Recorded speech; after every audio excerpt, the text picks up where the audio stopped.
Bismillahirrahmanirrahim. Assalamualaikum warahmatullahi wabarakatuh.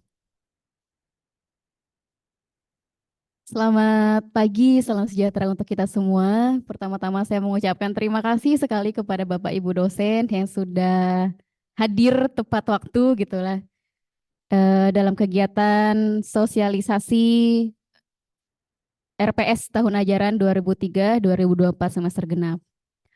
Pertama-tama, izinkan saya menyapa telah hadir bersama kami di sini yang terhormat Wakil Rektor 1, Bapak Win Ariga Mansur Malonga, yang terhormat Direktur Akademik Universitas Teknologi Sumbawa yang juga sebagai pemateri kita pada pagi hari ini, Bapak Nova Aditya Ananda MM, dan Bapak Ibu yang saya cintai pada pagi hari ini. Ya, Bapak Ibu dosen di lingkungan Universitas Teknologi Sumbawa yang sudah mendaftar pada sosialisasi RPS pada pagi hari ini. RPS ini merupakan kegiatan rutin gitu ya, pelatihan RPS, kegiatan rutin yang dilakukan setiap awal semester. Ini yang mendaftar adalah Bapak Ibu yang memiliki minat, mungkin istilahnya ya, memiliki minat dan ingin melihat format RPS di universitas kita seperti apa gitu, karena selama ini yang kita lihat dari yang dikumpulkan itu ada beberapa jenis RPS yang formatnya beragam gitu, saking kebihinekaannya itu ada di UTS. Ya, untuk kegiatan kita, marilah kita buka kegiatan ini dengan sama-sama melafazkan basmalah. Bismillahirrahmanirrahim. Untuk acara pertama pada kegiatan kita pada pagi hari ini, saya mohon kesediaan untuk Bapak Wakil Rektor 1, Bapak Win Ariga Mansur Malonga untuk menyampaikan sepatah dua patah kata, disilakan.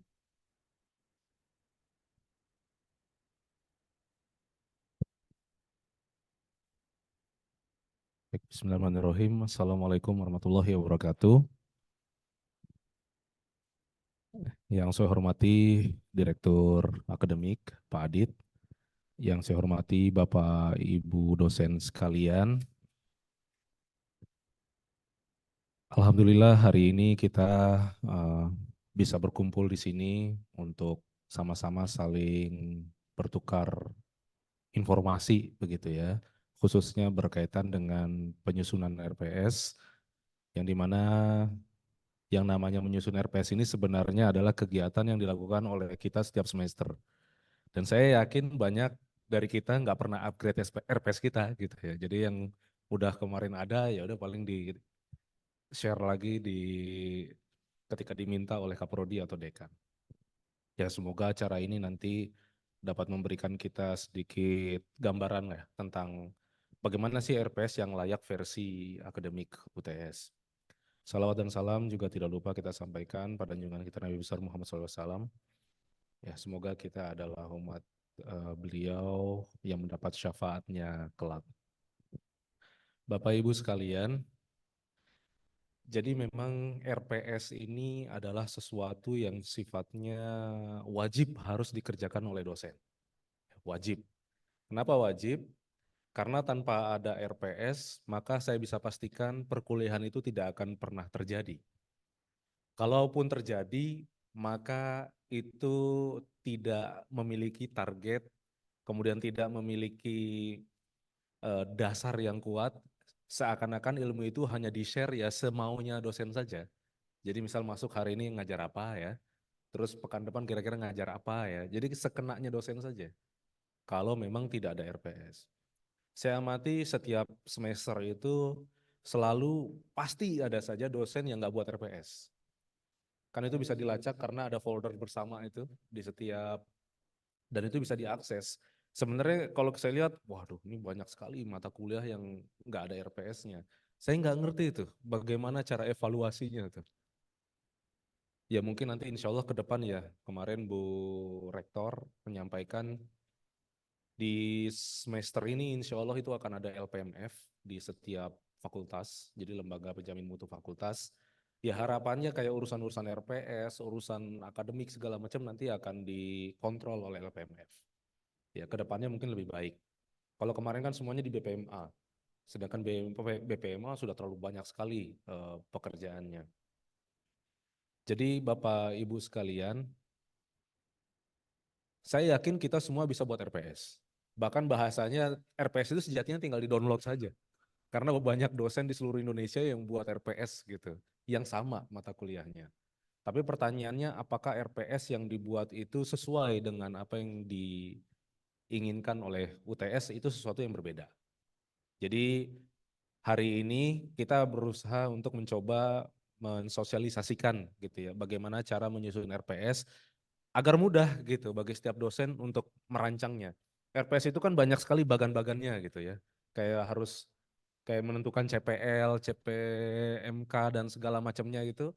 Kalau bagi yang mereka yang belum memahami itu pasti sulit juga nih maksudnya apa ya CPL 1, CPL 2, CPL 3 nih apa, CPMK-nya seperti apa. Jadi hari ini kita coba membantu bagaimana sih menyusun itu semua. Sejatinya mudah sih. Cuma karena kita nggak tahu cara jalannya, makanya seringkali kita udah tulis nama segala macam pas sudah masuk ke CPL, ah dah besok aja lah. Gitu. Akhirnya nggak diupload-upload itu karena memang nggak bisa-bisa gitu. Jadi itu sekali lagi, jadi keberadaan acara ini ya adanya kegiatan ini sekali lagi sebenarnya untuk mengupgrade saja sih. Ya, saya paham bahwa basic kita semua sebagai seorang dosen pasti udah tahu tentang hal-hal ini semua. Ya, tapi mungkin kan ada perubahan, apalagi Dikti mengeluarkan banyak peraturan-peraturan baru, ya kita coba beradaptasi lah dengan perubahan itu. Demikian saja yang bisa saya sampaikan, Bapak Ibu sekalian. Tolong yang hadir di sini mungkin bisa dilihat-lihat gitu ya, bisa membantu juga teman-temannya yang lain yang memang tidak hadir. Ya kalau bagi teman-teman yang tidak hadir mungkin nanti akan ada video ya yang akan dibuat oleh tim di akademik yang nanti bisa di-share ke teman-teman lainnya. Ya, jadi saling bantu untuk menyusun RPS. Sekali lagi karena memang RPS ini penting bagi user kita yaitu mahasiswa. Mereka butuh kejelasan tentang basic ilmu yang kita ajarkan. Demikian, billahi taufiq wal hidayah. Wassalamualaikum warahmatullahi wabarakatuh.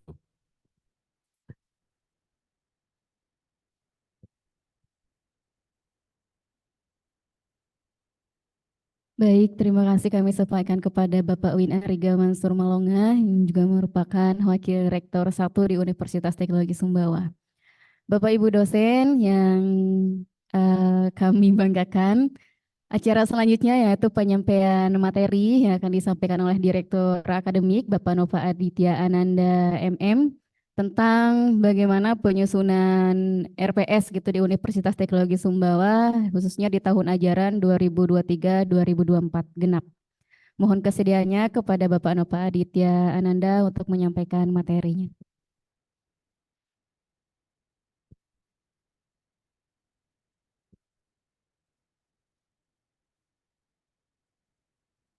Baik, Bismillahirrahmanirrahim. Assalamualaikum warahmatullahi wabarakatuh.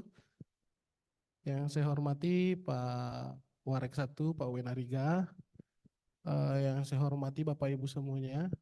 Di sini ada Ketua Program Studi, ada Direktur, kemudian Sekretaris Pasca Sarjana, Pak Dr. Umar. Jadi sebenarnya Bapak Ibu, saya nggak pede untuk menyampaikan ini sebagai suatu pelatihan gitu karena ternyata yang hadir di sini sebenarnya senior gitu, jadi lebih paham lah. Kami hanya mensosialisasikan aja.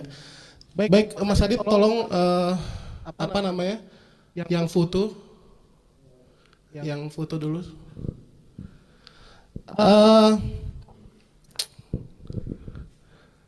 Oke.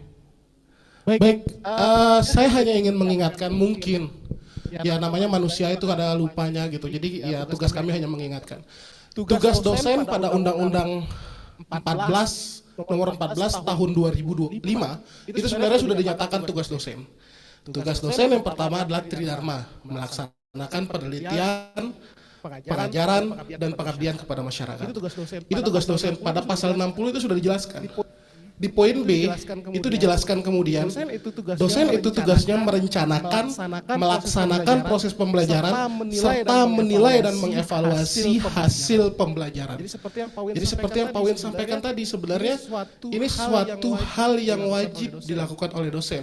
Jadi RPS inilah bentuk dalam perencanaan proses pembelajaran yang dilakukan oleh kita sebagai seorang dosen, dan itu diatur di dalam undang-undang menjadi kewajiban kita sebagai seorang dosen. Maka tadi seperti yang Pak Win sampaikan, ketika kita tidak memiliki RPS, maka kita harus bertanya lagi apakah kita dosen apa tidak gitu. Karena definisinya sudah clear.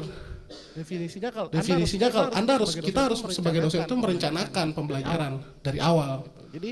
Jadi mohon ini pengingat bagi kita semua bahwa pembelajaran atau menjadi seorang dosen itu kita harus memiliki RPS. RPS itu memang tidak harus dibuat oleh dosen pengampu, tapi bisa oleh dosen sesama dosen atau kelompok keahlian yang sama untuk membuat RPS ini. Baik, saya minta ke slide, Mas. Ada yang PDF? Jadi kita, ya ini. Jadi capaian dan materi sosialisasi kami, yang pertama itu capaiannya adalah dosen mampu menyusun rencana pembelajaran semester, kemudian materinya tentang CPL, CPMK, dan sub CPMK. Dan yang kedua desain RPS dan contoh penyusunannya. Next. Saya akan sedikit merefresh mengapa kemudian kita perlu untuk memiliki RPS. Tujuannya adalah agar belajar lebih efisien dan efektif, fokus pada performa hasil belajar. Jadi dalam RPS Bapak Ibu itu ada beban yang dibebankan ke RPS. Apa? Oleh kurikulum, Jadi kurikulum itu menitipkan sesuatu kepada mata kuliah yang sedang Bapak Ibu ampu. Apa itu? Itu adalah capaian pembelajaran lulusan.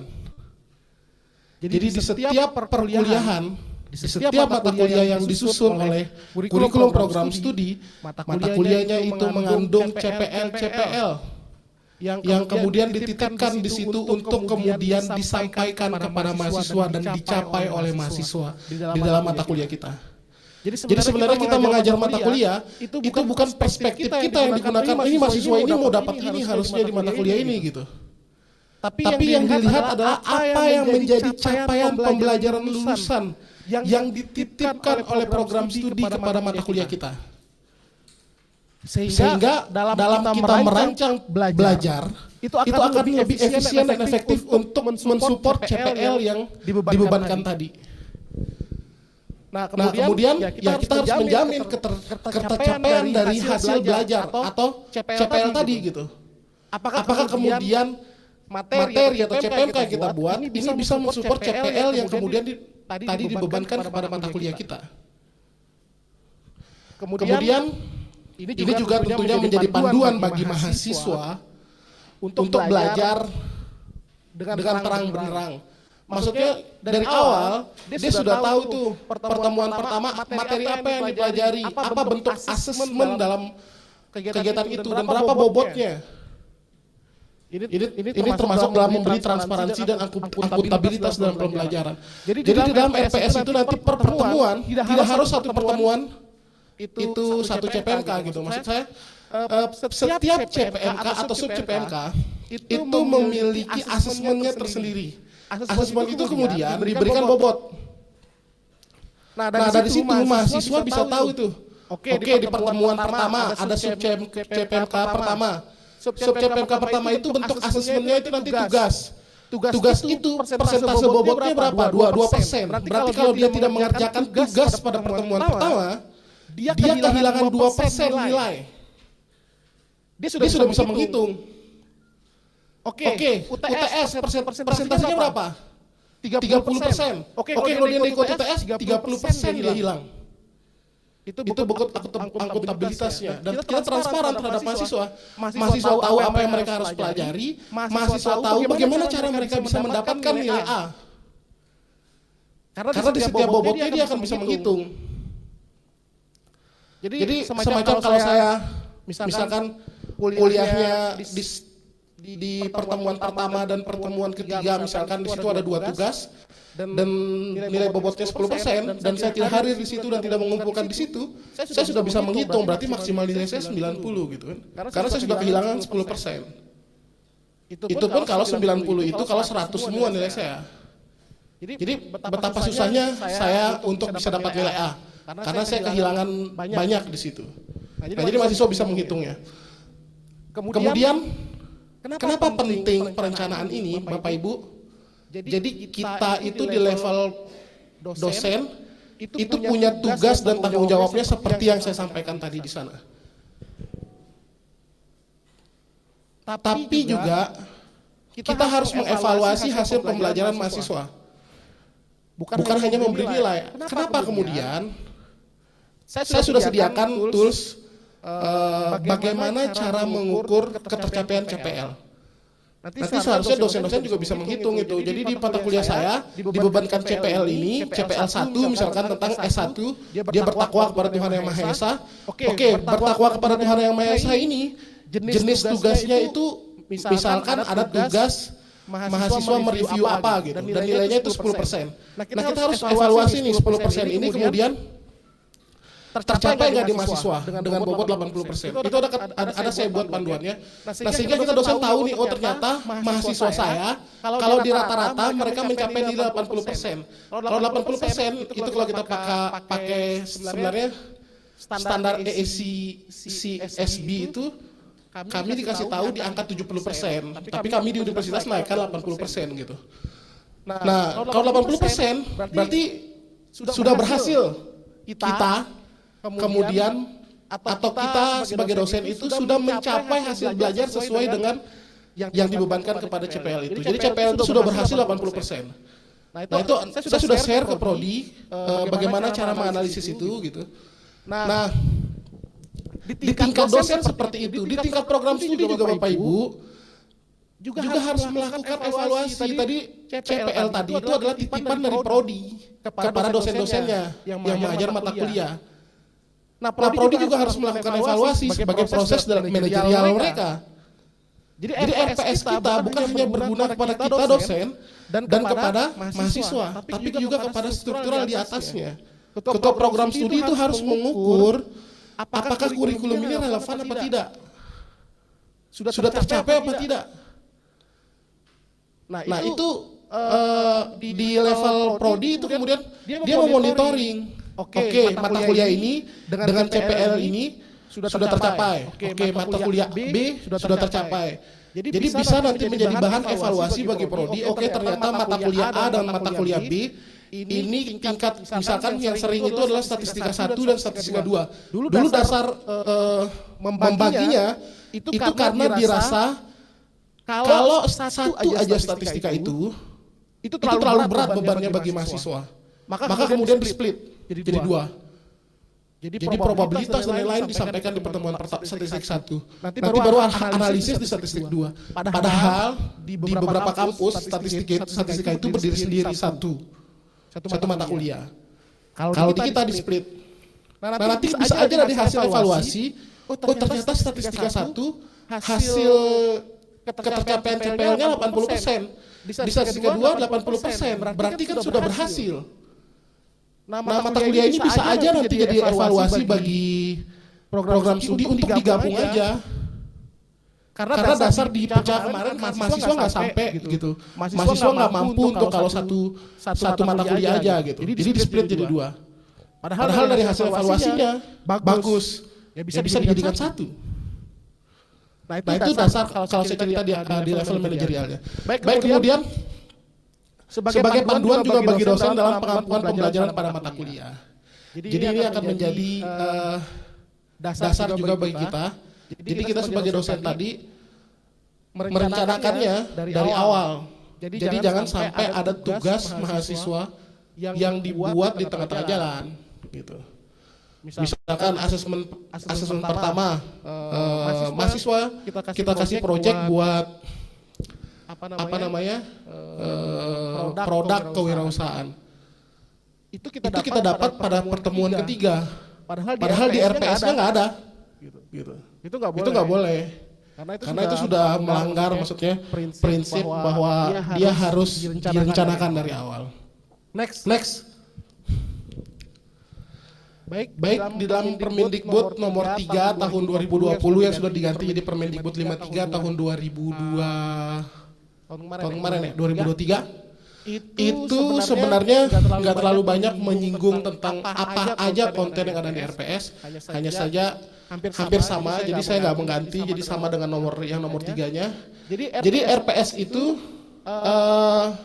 yang paling penting itu adalah ada nama program studi, Rencana pembelajaran semester istilah lain dimaksud pada ayat 1 ditetapkan dan dikembangkan oleh dosen secara mandiri atau bersama dalam kelompok keahlian suatu bidang ilmu pengetahuan yang tadi disampaikan. Jadi nggak harus dosen itu membuat RPS-nya sendiri, tapi bisa bersama-sama dengan dosen pengampu di mata kuliah yang sama untuk membuat RPS-nya. Kemudian apa saja yang harus ada di RPS? Ya nama program studi, capaian pembelajaran lulusan yang dibebankan pada mata kuliah, kemudian kemampuan akhir yang direncanakan pada tiap pembelajarannya, bahan kajian sampai dengan daftar referensi. Nah ini yang harus ada dan itu di format RPS kita atau template RPS yang ada di UTS itu sudah ada. Untuk daftar referensi yang sering kami temukan, daftar referensi itu menggunakan referensi 10 tahun terakhir, lebih dari 10 tahun terakhir. Banyak referensi yang seperti itu. Sebaiknya untuk mengurangi itu gitu. Karena memang untuk daftar referensi itu harus terus diupdate. Next. Baik, apa itu CPL kemudian? Tadi saya bicara tentang apa CPL. Nah, CPL itu ada 4 Bapak Ibu. Ada sikap, ada keterampilan umum, ada keterampilan khusus, dan ada pengetahuan. Untuk sikap dan keterampilan umum, itu sebenarnya kita di program studi itu langsung mengadaptasi dari SNDikti. Jadi ada sikap itu kalau nggak salah ada 9 S gitu. Begitu juga dengan keterampilan umum itu sudah ada di SNDikti. Jadi kita ngambil aja gitu. Nah kemudian karena program studi itu sebenarnya menentukan keterampilan khusus dan pengetahuannya. Itu ditentukan oleh program studi dengan pertimbangan dari stakeholder, kemudian dari asosiasi program studi sejenis. Jadi apa yang ada di dalam dokumen kurikulum Bapak Ibu, CPL-nya itu sebenarnya sudah melalui proses yang panjang Bapak Ibu. Nah nanti kalau mau tahu CPL apa yang dibebankan ke mata kuliah itu bisa tanya program studi gitu. Next. Ini sedikit saya jelaskan betapa susahnya program studi kemarin menyusun capaian pembelajaran lulusannya. Karena dia mulai dari melihat apa itu visi keilmuannya, kemudian dia tentukan body of knowledge dari program studinya, baru bidang kerja, apa profil lulusannya, baru kemudian dia tentukan apa itu analisis kebutuhannya, baru dia kemudian melakukan rumusan terhadap capaian pembelajaran lulusan yang diinginkan oleh program studi itu. Ini sudah proses yang panjang Bapak Ibu dalam penyusunan capaian pembelajaran lulusan di program studi. Kemudian next. Nah ini tugas kita kemudian dosen untuk tugas berat yang dilakukan oleh program studi itu sudah selesai. Sudah merumuskan CPL, sudah menentukan profil lulusan, yang prosesnya tadi panjang tadi gitu. Kemudian itu dibebankan kepada mata kuliah kita. Nah CPL ini bersifat umum. Ya karena tadi dia itu merangkum 4 itu sikap, keterampilan umum, keterampilan khusus, dan pengetahuan. Baru kemudian CPL ini dibebankan kepada mata kuliah. Itu namanya kemudian di mata kuliah kita atur bisa buat CPMK-nya. Jadi dari CPL-nya kita buat CPMK-nya yang lebih spesifik mengandung tentang program studinya. Apa yang ingin didapatkan oleh mata kuliah itu. Gitu. Sub CPMK-nya dari apa yang mau didapatkan, jadi misalkan dari CPL 1 dia itu misalkan bekerja mandiri. Nah nanti CPMK-nya mahasiswa itu mampu bekerja mandiri dalam bidang program studi kita. Itu CPMK.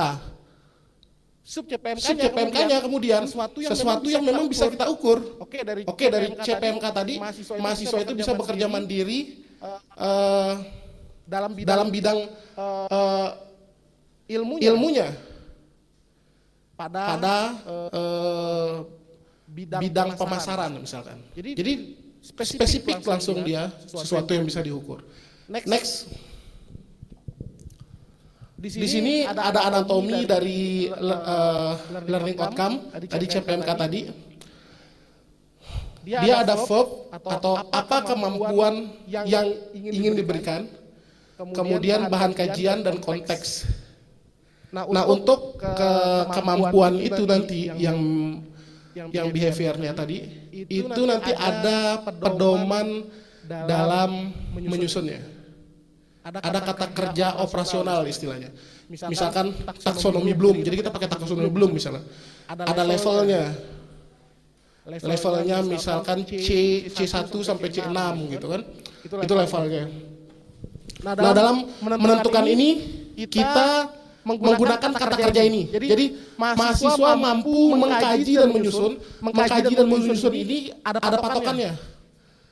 Dari kata kerja operasional tadi. Nanti akan saya jelaskan di belakang apa aja kata kerja operasional dan dia berada pada level mana. Kemudian subjeknya apa?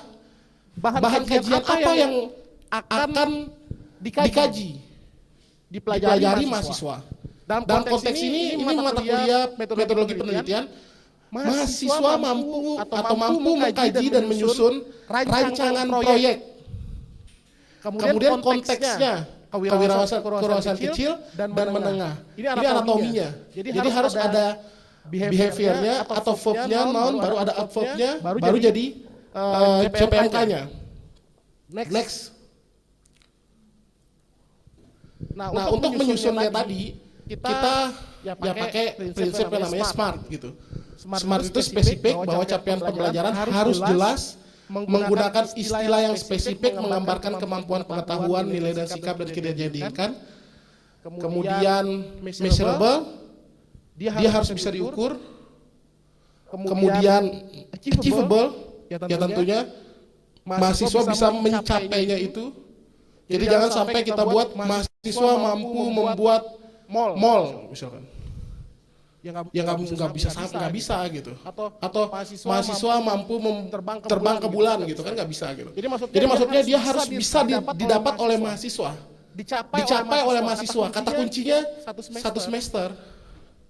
Karena kita akan memberikan mata kuliah itu satu semester selama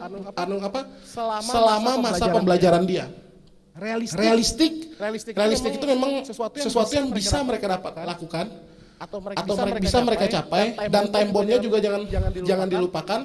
Secara waktu memang dia pantas untuk dilakukan. Next. Misalkan contoh perumusan ini mampu membuat unit usaha kewirausahaan. Spesifik.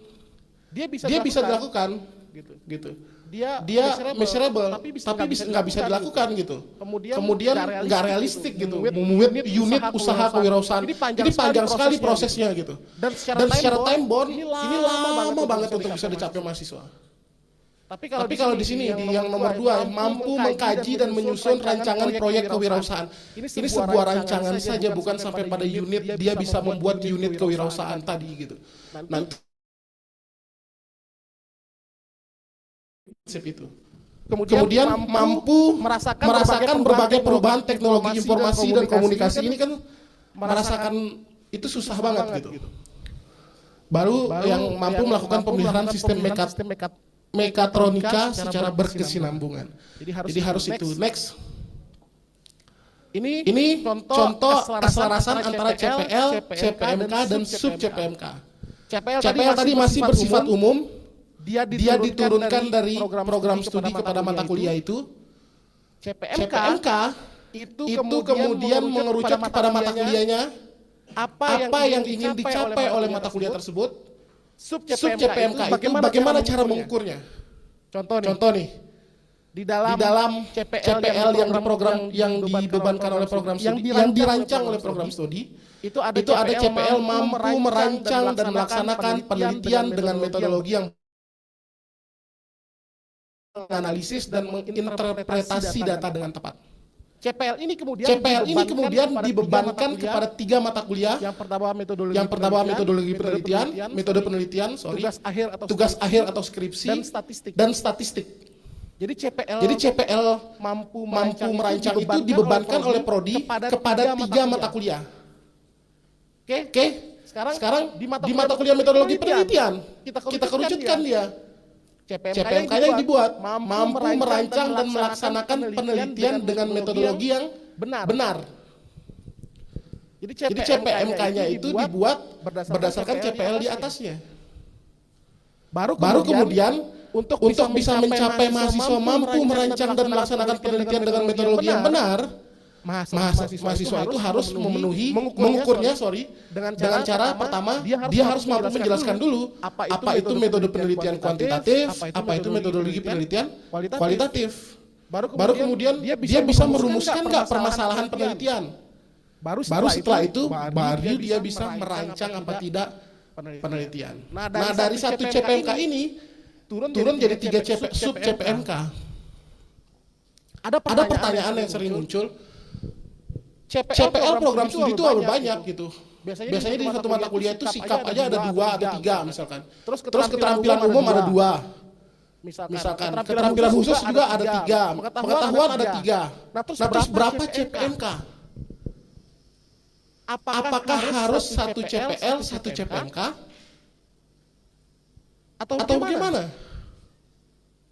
Nah sebenarnya untuk dalam merumuskan CPMK itu bisa menggabung beberapa CPL. Bisa digabung beberapa CPL. Misal CPMK-nya disikap dia mampu bekerja secara mandiri. Nah di CPL 2 CPL-nya jadi mampu merancang dan melaksanakan penelitian. Itu CPL pertama. CPL keduanya ada nanti dibebankan sama program studi itu mampu bekerja secara mandiri. Berarti saya bisa buat CPMK dari CPL 2 tadi. Mahasiswa mampu merancang dan melaksanakan penelitian dengan metodologi benar secara mandiri. Itu merangkum 2 CPL menjadi 1 CPMK. Memang kadang-kadang kita itu tadi kan CPL itu ada sikap, pengetahuan, keterampilan umum sama keterampilan khusus. Dalam menyusun CPMK, Anda bisa menggabungkan ranah sikap dengan ranah keterampilan, ranah pengetahuan dengan ranah keterampilan. Tapi agak susah ketika Bapak Ibu mencoba menggabungkan sikap dengan pengetahuan untuk menyusun CPMK-nya. Jadi boleh digabungkan. Jadi tidak harus 1 CPL, 1 CPMK, hanya saja sangat sulit untuk menggabungkan ranah sikap dengan pengetahuan. Bukannya tidak bisa, tapi sangat sulit. Tapi yang kami sarankan, kalau mau gabungkan, berarti gabungkan aja sikap dan keterampilan. Entah itu keterampilan umum atau keterampilan khusus. Atau pengetahuan dengan keterampilan umum atau keterampilan khusus. Misal pengetahuan, mahasiswa menguasai ilmu di bidang manajemen. Kemudian tadi kemampuannya, keterampilannya, dia mampu membuat merancang proposal tadi. Maka kalau saya buat CPMK-nya, mahasiswa menggunakan pengetahuannya yang dia miliki, kemudian dia mampu merancang, kan itu menggabung 2 CPL. Baik Bapak Ibu, next. Nah, prinsip penulisan CPMK dan sub CPMK, dia berorientasi pada mahasiswa, bukan kepada dosen atau kepada mata kuliahnya. Berorientasi kepada hasil belajar, bukan kepada proses belajar, karena yang kita ukur sebenarnya hasil. Di dalam hasil itu ada 2 cara kita mengukurkan dalam setiap pencapaiannya mahasiswa itu. Ada yang bentuknya proses, ada yang bentuknya hasil gitu. Nanti saya jelaskan. Nah, berorientasi pada hasil belajar dan bukan proses belajar dapat didemonstrasikan oleh mahasiswa pada akhir pembelajaran dan dapat diukur. Itu prinsip penulisan CPMK. Next.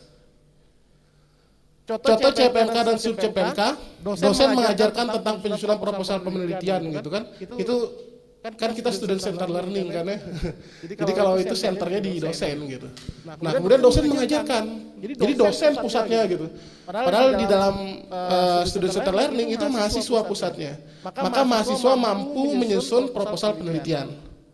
Mata kuliah ini membahas secara mendalam berbagai metode eksperimen gitu. Itu juga salah. Mahasiswa mendiskusikan perubahan dan sistem perpajakan berdasarkan analisa krisis moneter. Itu juga salah gitu. Karena levelnya itu nggak sampai di situ, bukan hanya sampai mendiskusikan gitu. Nah yang betul adalah ini kalau kita bicara taksonomi nanti itu sebenarnya level mendiskusikan itu level paling bawah gitu dalam kemampuan pengetahuan mereka. Nah yang paling tinggi itu adalah mampu menganalisis perubahan sistem perpajakan, hasil belajarnya yang dilihat. Next. Ini saya bilang kemampuan taksonomi Bloom gitu, saya ngambil dari Bloom. Jadi ada 6 level C6. Ini level yang harus dipenuhi oleh perguruan tinggi. Ini kalau kita distilakan dulu itu ada HOTS, LOTS, High Order Thinking Skill dan Low Order Thinking Skill. Untuk yang C1 sampai C3 itu LOTS, Low Order Thinking Skill. Jadi kemampuan satu sampai dengan mengaplikasikan jadi mahasiswa itu bisa lakukan itu masih level rendah. Yang kita itu mahasiswa sudah sampai mencipta C6. Merancang tadi sebenarnya mencipta gitu. Nah terus apa bedanya atasnya sama bawahnya? Nah biasanya atasnya itu adalah kita menggunakan kata untuk menyampaikan maksud dari kemampuan yang diinginkan pada CPMK. Tadi kan untuk membuat CPMK itu kan ada yang namanya kemampuan yang ingin dicapai, ada konteksnya apa, bahan kajiannya apa, ya kan? Nah untuk menyusun kemampuan tadi mampu menyusun. Nah menyusun itu sebenarnya dari mencipta. Dari C6. Mahasiswa menyusun. Gitu. Itu kata kerja yang di atas itu untuk mengukur CPMK. Yang bawah itu untuk mengukur sub CPMK. Yang ini memadukan, membangun, membatas. Ini kata kerja yang kita gunakan untuk menggambarkan kemampuan pada sub CPMK. Nah pertanyaannya, Pak saya buat CPMK itu sampai C6. Tapi masa sih orang itu langsung ke C6? Kan nggak mungkin orang ujuk-ujuk langsung bisa menyusun kan? Pasti dia mulai dari memahami dulu, dari bawah kan, mengetahui dulu, baru memahami, baru kemudian dia bisa, oh ini tuh maksudnya mengaplikasikan, baru dia analisis teori-teorinya, baru kemudian dia dari hasil analisisnya dia bisa evaluasi, dari hasil evaluasinya kemudian baru bisa dari analisis, gitu, menyusun gitu. Kan itu tahapannya. Nah dalam menyusun sub CPMK, kemampuan tadi bisa dimulai dari C1. Jadi nggak harus di sub CPMK-nya itu C6 misalkan, nggak harus dia langsung kepada ini, tapi bisa disusun nanti dari sub CPMK 1. Mahasiswa memahami apa itu penelitian kuantitatif, kualitatif. Baru nanti naik, dia bisa menyusun permasalahan penelitian. Baru nanti naik lagi, mahasiswa dari permasalahan penelitian dapat menemukan teori yang relevan. Dari teori yang relevan, bla bla bla bla, sampai dengan dia bisa menyusun. Nah itu sub CPMK. Jadi sub CPMK itu boleh diturunkan. Kalau ada kan tadi CPMK diturunkan menjadi sub CPMK. Nah kalau CPMK-nya itu C6, maka sub CPMK-nya itu boleh turun dari kata yang C1 sampai dengan C6. Tapi ketika CPMK Anda menggunakan C3, dia nggak boleh naik. Tapi dia harus turun sub CPMK-nya. Nah di dalam RPS Bapak Ibu harusnya sampai C6. Karena level jenjang S1 sampai sini gitu. Next. Ini untuk yang tadi menyusun CPMK untuk kognitif. Kemudian selanjutnya ini untuk yang afektif.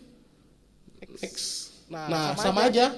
Jadi kata kerja yang di atas itu digunakan kata kerja untuk menunjukkan kemampuan di CPMK, yang bawahnya ini panduan bagi kita untuk menggunakan kemampuan di sub CPMK.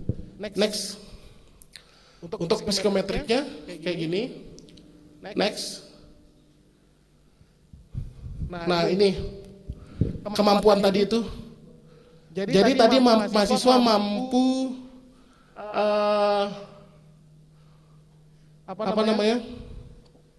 mahasiswa itu mampu merancang, tadi kan CPMK-nya tadi itu mampu menyusun dan merancang proposal. Dari itu diturunkan menjadi sub CPMK. Sub CPMK-nya itu menjadi mampu menjelaskan, ini kemampuannya. Berbagai metodologi penelitian kualitatif dan kuantitatif, ini materi pembelajarannya. Dan dengan cermat dan terukur, ini konteks yang ingin dicapai.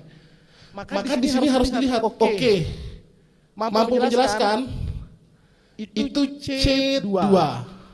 Tadi kognitif yang kedua. Dengan A3. Gitu. Untuk di bagian afektifnya. Nanti C2 itu understanding gitu. Dia mampu memahami, menjelaskan, kemudian nanti baru afektifnya itu dia A3. Gitu. Begitu juga C3. Baru kemudian dia mampu di C6 di situ. Dia ada C6-nya. Kalau hanya sampai C3 berarti itu levelnya di bawah S1. Jadi kita menyusun menyusun pembelajaran yang tidak sesuai dengan jenjang pendidikannya. Next. Ini jenis-jenis proses pembelajaran. Jadi ada mata kuliah, responsi, seminar, dan lain-lain. Nah, ini yang terdapat di dalam pasal 4 ayat 5. Pasal 14 ayat 5. Kemudian metode pembelajarannya itu bisa diskusi kelompok, simulasi, studi kasus, pembelajaran kolaboratif, dan lain-lain. Next. Metode pembelajaran ada banyak jenisnya Bapak Ibu, ada small group discussion, ada role play, discovery learning, self-direct learning, dan lain-lain. Nah, ini paling banyak sekarang karena kita menjadi IKU, project based learning. Jadi mahasiswa itu diberikan masalah project gitu untuk kemudian dia kerjakan. Ini menjadi IKU kita perguruan tinggi. Next. Nah, di sini contoh bentuk penugasan pembelajaran di sub CPMK 2 tadi adalah mahasiswa mampu menjelaskan berbagai metode penelitian kualitatif dan kuantitatif. Di dalam form RPS Bapak Ibu itu ada 3 yang kami tulis di situ. Bentuk, metode, dan penugasan. Ada 3. Yang sering diisi itu cuma bentuknya kuliah. Gitu. Padahal metodenya bagaimana kuliahnya? Tadi kan ada metode pembelajaran, ada bentuk pembelajaran tadi sebelumnya, ada metode pembelajaran, ada bentuk penugasan. Gitu. Jadi di RPS itu harus 3 ditulis Bapak Ibu. Jangan hanya tulis kuliah diskusi gitu. Hampir banyak RPS kami mengevaluasi dibentuk metode dan penugasan, ada kolomnya nanti sendiri. Itu cuma 2 yang diisi, kuliah dan diskusi saja.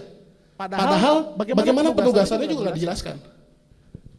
Ini contohnya, misalkan ini mata kuliah yang bentuknya adalah perkuliahan di dalam kelas.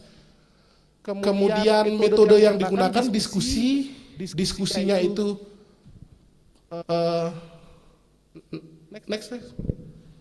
diskusinya itu 1 kali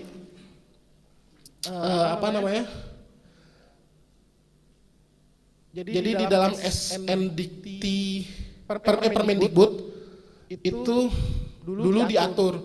Jadi kalau tatap muka itu 50 menit, 1 SKS itu 170 menit, yang diatur tatap muka 50 menit, menugasi penugasan itu 60 menit, dan belajar mandiri itu 60 menit. Jadi totalnya 170 menit dalam satu SKS. Nah itu kita masih next, itu masih kita menggunakan itu. Jadi itu dia tatap muka dengan bentuk pembelajaran diskusi. Itu karena mata kuliahnya 2 SKS, maka 2 SKS dikali dengan 50 menit. Kemudian penugasan terstruktur dan belajar mandiri itu di 2 SKS dikali dengan 60 menit. Gitu. Tugas untuk mengerjakan tugas studi kasus ini, dia harus belajar 60 menit dan dia harus mengerjakan 60 menit. Gitu. Dikali 2. Next. Metode pembelajaran.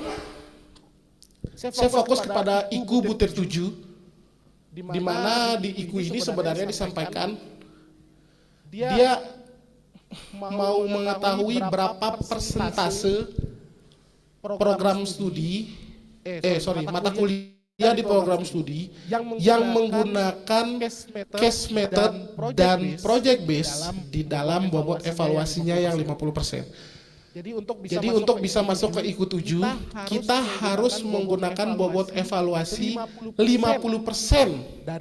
dari keseluruhan nilai mata kuliah kita menggunakan project base dan case method.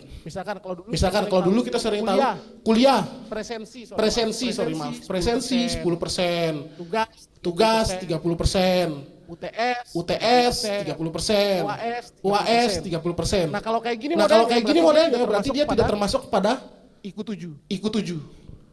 Padahal sebenarnya tugas yang kita berikan bisa jadi adalah studi kasus. Tugas yang kita berikan bisa jadi adalah project. Tapi kita mencatat di RPS kita sebagai tugas. Sehingga tidak bisa di-crawl sebagai data yang masuk ke IQ. Nah nanti saya akan contohkan di RPS-nya sehingga jangan sampai memang benar kita berikan penugasan, tapi jangan sampai ternyata tugas itu adalah case method, tapi kita mencatat sebagai tugas biasa aja, tidak masuk ke IQ, padahal sebenarnya bisa masuk ke IQ. Atau kita kasih project kepada mahasiswa kita anggap sebagai tugas, padahal itu sebenarnya project based learning. Dan itu nggak masuk ke IQ, karena di RPS-nya nggak masuk. Nanti saya jelaskan, nanti saya kasih lihat. Nah, maka kemudian untuk bisa tahu bagaimana pembelajaran itu menggunakan case method atau time-based project atau project based learning, itu kita lihat dari perencanaan RPS-nya, kemudian pelaksanaannya dan asesmen dan evaluasi. Next. Sebenarnya case method ini bedanya sama project based itu,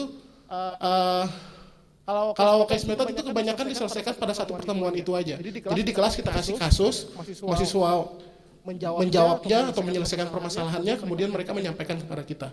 Itu case method, dia diselesaikan dengan waktu yang singkat. Kalau project based dia nggak bisa dalam satu kali pertemuan. Dia butuh banyak minggu untuk kemudian melakukan project based-nya itu. Dan dia dikerjakan secara berkelompok. Selanjutnya sama jadi di dalam case based learning atau project based learning kita diminta untuk kemudian menjadi pendamping saja bagi mahasiswa. Gitu. Pendamping ini yang penting mungkin saya ingatkan gitu. Karena banyak dosen yang semester kemarin itu ya bercanda ke saya gitu. Maksudnya gini, saya dari semester kemarin kalau nggak salah menyosialisasikan tentang project based learning. Bukan meminta dosen melakukan project based learning, tapi meminta dosen untuk mencatat project based learning yang mereka lakukan.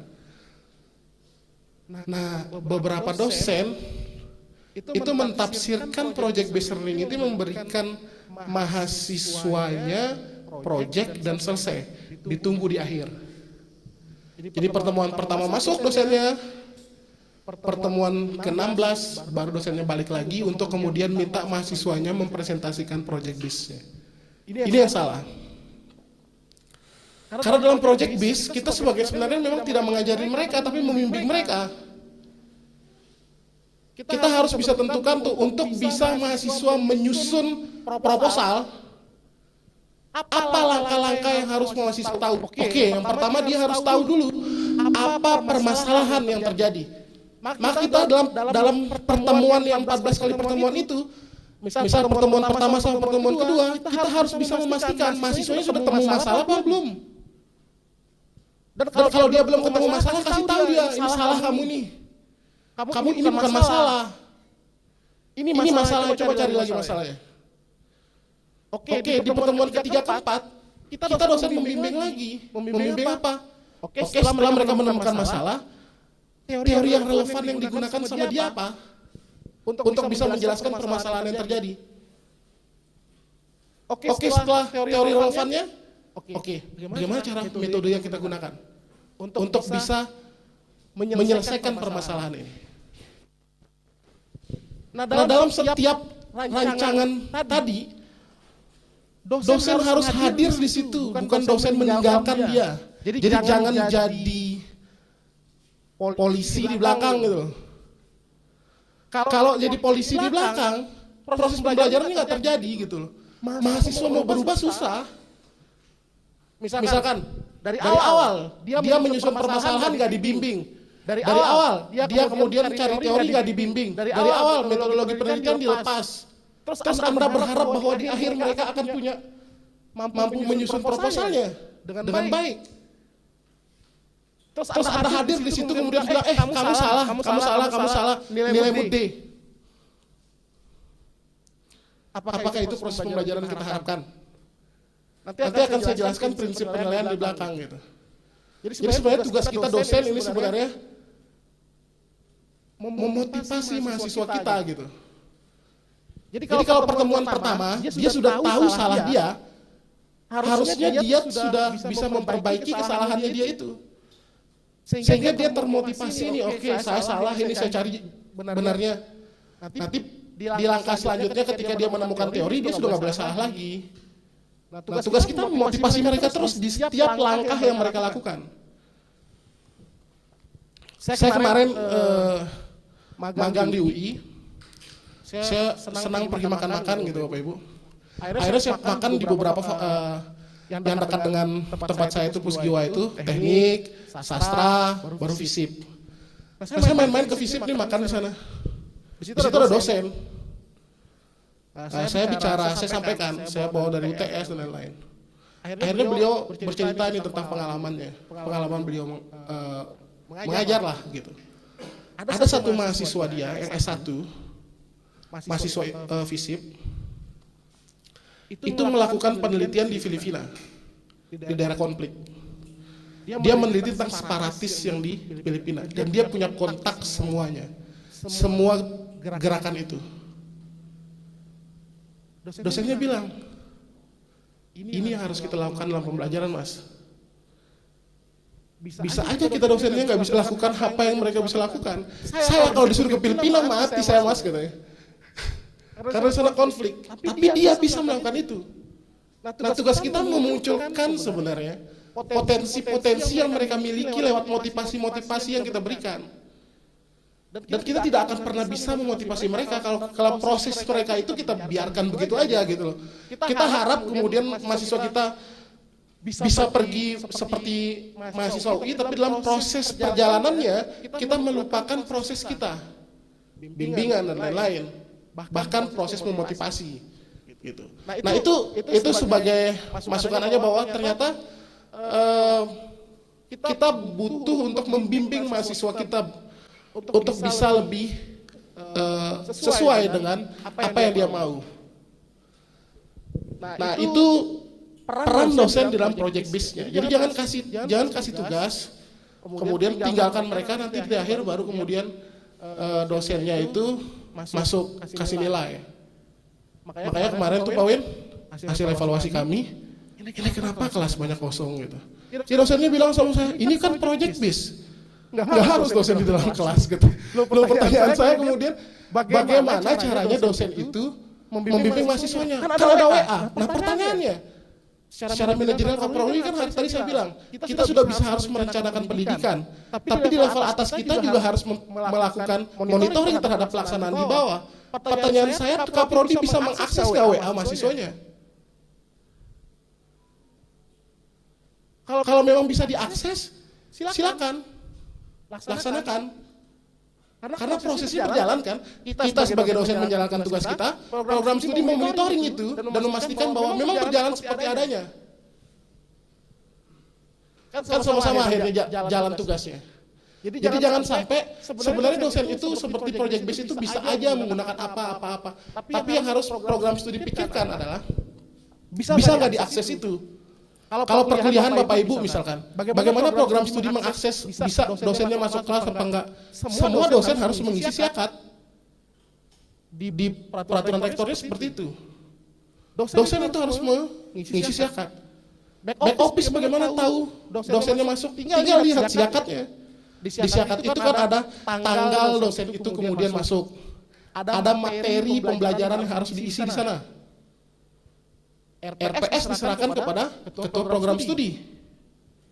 Ketua program studi bisa memvalidasi, oke pertemuan pertama Pak Adit ini di RPS-nya bilang dia itu mempelajari tentang memahami apa itu ilmu penelitian misalkan. Tapi dalam pelaksanaannya diskusi kelompok, kontrak kuliah. Loh, one prestasi dong gitu. Berarti saya sudah merencanakan sesuatu yang saya tidak laksanakan. Harusnya program studi menegur itu gitu. Jadi maksud saya, jadi bisa aja kita dosen itu improve gitu, tapi program studi nggak salah juga, dia harus memonitoring. Program studi harus memonitoring apa pembelajaran yang dilakukan di bawahnya. Kalau Bapak Ibu pakai WA, sekarang ketua program studinya dikasih nggak akses WA Bapak Ibu gitu? Ya kalau mau pakai WA ya buat apa? Laporan kegiatannya per minggunya biar kaprodinya bisa lihat. Oke, ternyata terlaksana setiap minggunya. Karena itu tugas kaprodi itu berat, dia harus memastikan benar-benar terjadi gitu. Improvement boleh aja dilakukan oleh dosen. Tapi membuktikan itu kan prodi juga harus tahu gitu. Seperti itu Bapak Ibu. Next. Nah, di sini saya bilang tadi, nanti saya jelaskan, ada prinsip penilaian yang harus kita tahu. Edukatif merupakan penelitian yang memotivasi mahasiswa agar mampu memperbaiki perencanaan dan cara belajar mereka dan meraih capaian pembelajaran lulusan. Jadi prinsip edukatif itu tidak akan bisa terlaksana kalau kita tidak membimbing mahasiswa itu. Jadi saya teringat cerita di tempat yang sama ini oleh Pak Ilman. Waktu itu beliau menyampaikan materi tentang pembelajaran kalau nggak salah ingat saya. Beliau sampaikan waktu itu sampai dikasih lihat kita. Jadi di Amerika itu CPL CPMK-nya itu sudah ditaruh dalam learning-nya. Mereka kumpul tugas di situ. Dan profesor-profesor di kampusnya Pak Ilman, ketika tugas itu disubmit hari ini, paling lambat 3 hari sudah dapat feedback mahasiswanya. Itu prinsip edukatif. Bayangin kalau ini kita sering kenapa kemudian pertanyaannya kenapa kemudian nilai itu cuma seminggu ya dikasihnya? Karena tugas itu per minggu Bapak Ibu. Harusnya sudah direkap semua. Kalau di rapel tadi sama kayak kita jadi polisi lagi di belakang gitu, tidak menjalankan prinsip penilaian edukatif itu, di mana mahasiswa bisa memperbaiki perencanaan dan cara belajar mereka. Kalau di tugas minggu pertama misalkan kita periksa di tugas minggu ke-16 perubahan seperti apa yang kita mau inginkan kepada mahasiswa kita. Dia nggak tahu kesalahannya. Jadi feedback itu sebenarnya menjadi pengingat bagi saya juga gitu untuk segera mungkin diberikan kepada mahasiswa setelah kita memberikan mereka penugasan sehingga mereka bisa cepat memperbaikinya. Bisa tetap merubah cara belajar mereka. Itu prinsip edukatif. Kemudian ada prinsip otentik. Otentik itu berkesinambungan. Objektif itu objektif itu nanti ada caranya, ada rubrik, ada namanya portofolio yang dosennya harus buat. Misalkan tugas IC, bagaimana cara mendapatkan nilai 100, bagaimana cara kalau dia mendapatkan nilai 10, harus transparan diberikan kepada mahasiswanya.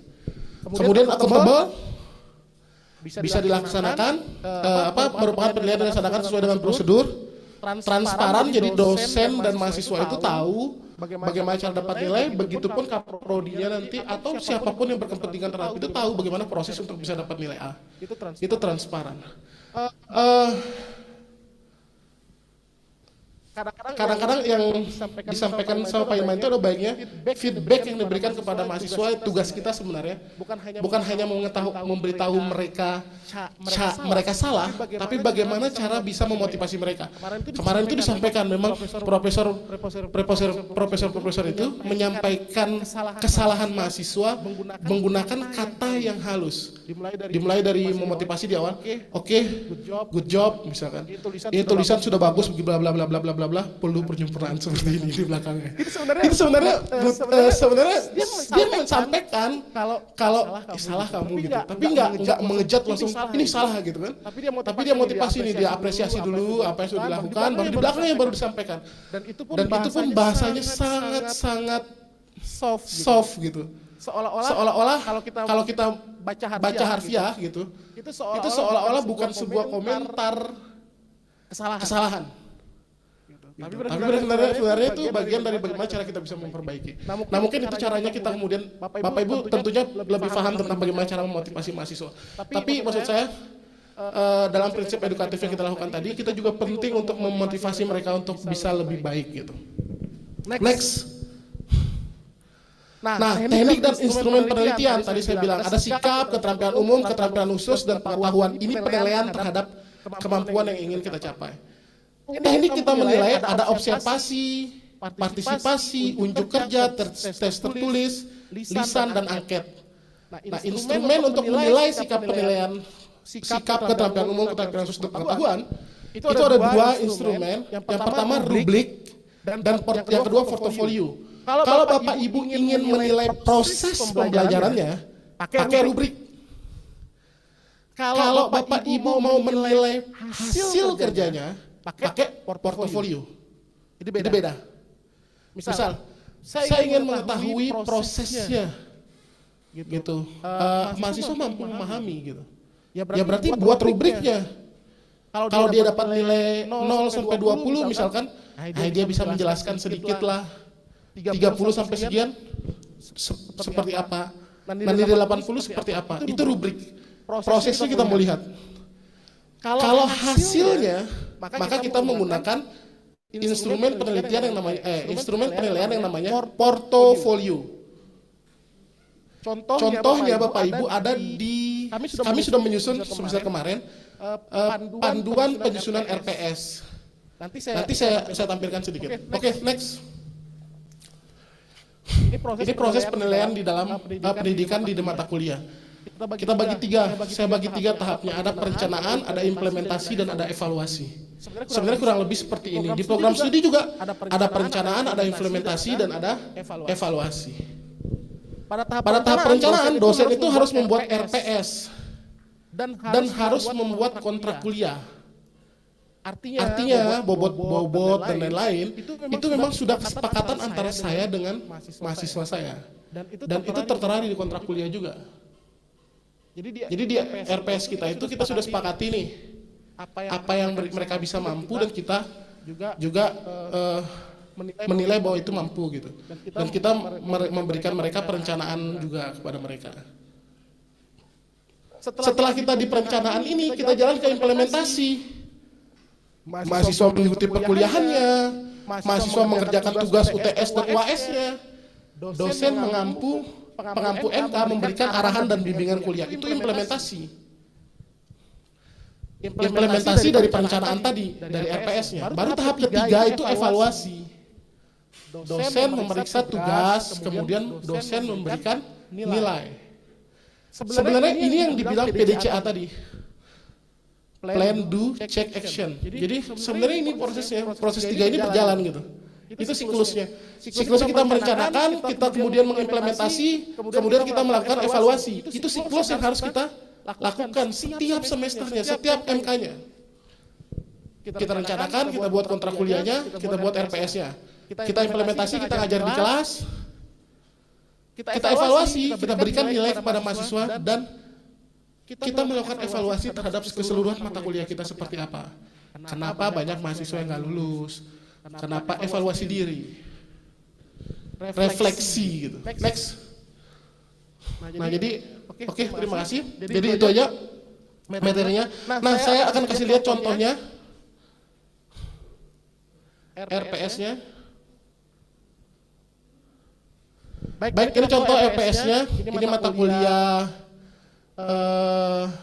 metodologi penelitian ekonomi dan bisnis. Ini yang saya bilang tadi, ini sebenarnya formatnya itu sudah kami ikuti dengan panduan yang tadi gitu. Jadi di situ ada nama mata kuliahnya, ada kodenya, rumpunnya, terus bobot SKS-nya. Bobot SKS-nya itu dia 3 SKS. Jadi itu 3 SKS itu dijabarkan sebagai TM-nya, tatap mukanya 3 kali 50 menit, ditambah dengan penugasan terstrukturnya 3 kali 60 menit, dan belajar mandirinya 3 kali 60 menit. Itu cara menghitungnya. Kemudian semester mata kuliahnya, tanggalnya, dosen pengembang RPS-nya, koordinator. Ini kalau dia punya koordinator. Kemudian Kaprodi. Nah di sini ini mata kuliah ini ada 6 CPL yang dibebankan kepada mata kuliah saya. CPL 1 itu S2. S2 itu sikap nomor 2.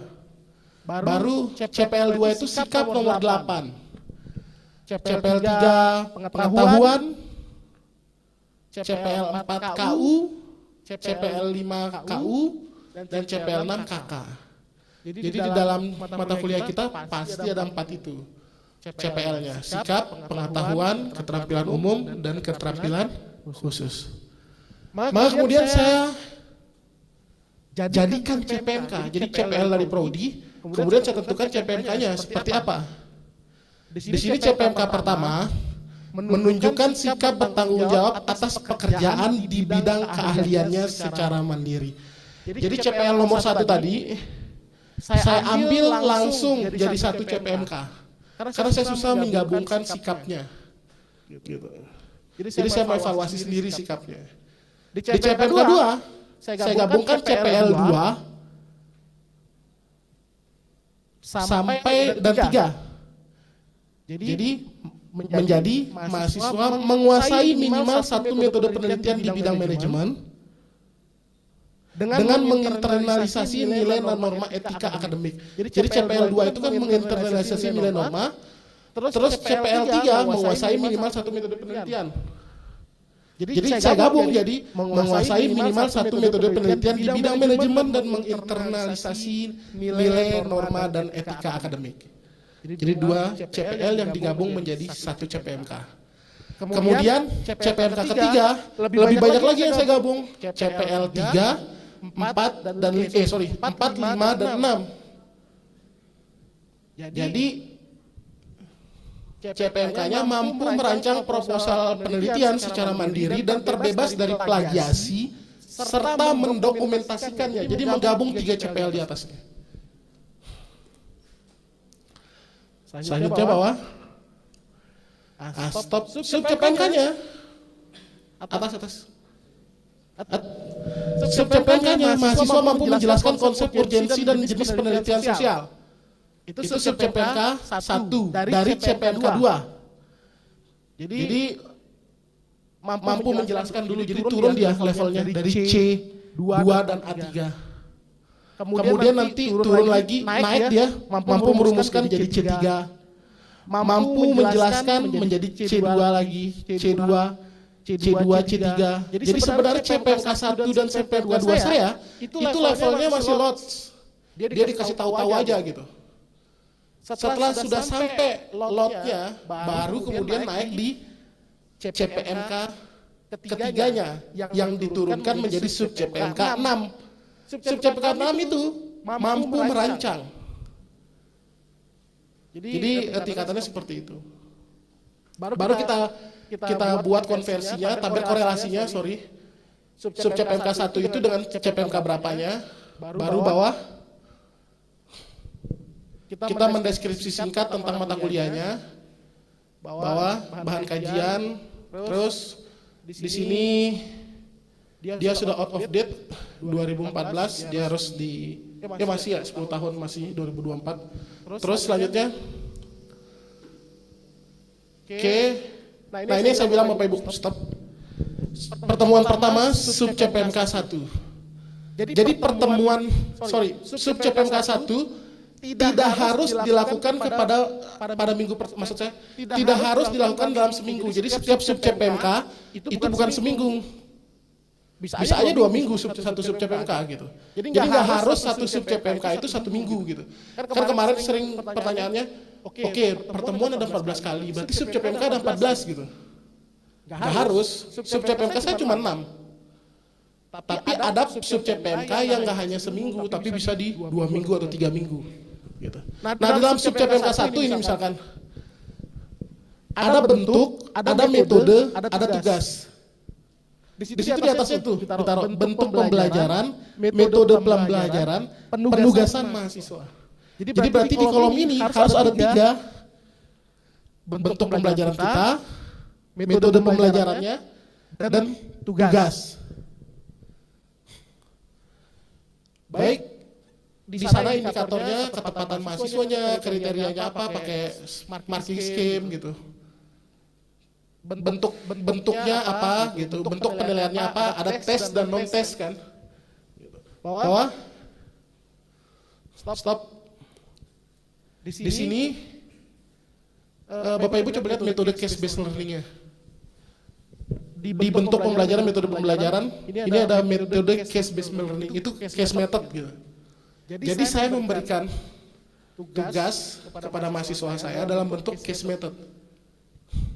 Terus mengasesmen sub CPMK 1 itu menggunakan tugas mahasiswa itu nilainya saya dapatkan dari asesmen yang saya berikan kepada mahasiswa saya. Asesmennya adalah menggunakan bentuk review artikel ilmiah, sebuah kasus saya kasih. Nilainya berapa? Untuk itu 2%. Nah ini seringkali ditulis oleh orang sebagai tugas. Padahal sebenarnya itu studi kasus. Nah harusnya dicatat studi kasus. Bagaimana mencatatnya nanti di bawah? Next. Bawah. Nah ini saya pakai case based learning lagi. Berarti sudah 2 tambah 2, 4. Ya kan? Bawah lagi. Saya pakai apa ini? Kolaboratif bawah. Ini case based learning tambah 2 lagi. Berarti sudah 6. Ke bawah terus. Sampai bawah betul.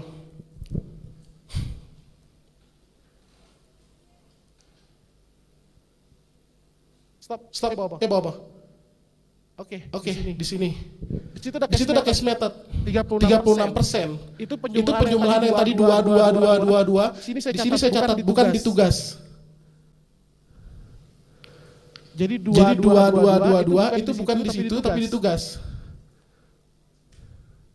Terus dalam hal ini sebenarnya ada kesalahan saya di sini. UTS sama UAS ini nggak boleh kosong Bapak Ibu, karena UTS dan UAS itu tetap harus dilaksanakan. Minimal mahasiswanya itu misalnya saya kasih proyek, dia datang ke kampus mengumpulkan tugasnya, itu kan bentuk UAS ya. Berarti kalau project base-nya itu nilainya 30%, bisa aja nanti UAS-nya itu 5%, project base-nya jadi 25%. Jadi nilai dia antar tugasnya itu dapat 5%. Sisanya 25%-nya menjadi project based learning. Gitu. Ini kesalahan. Nah, akhirnya nanti bisa diakumulasi.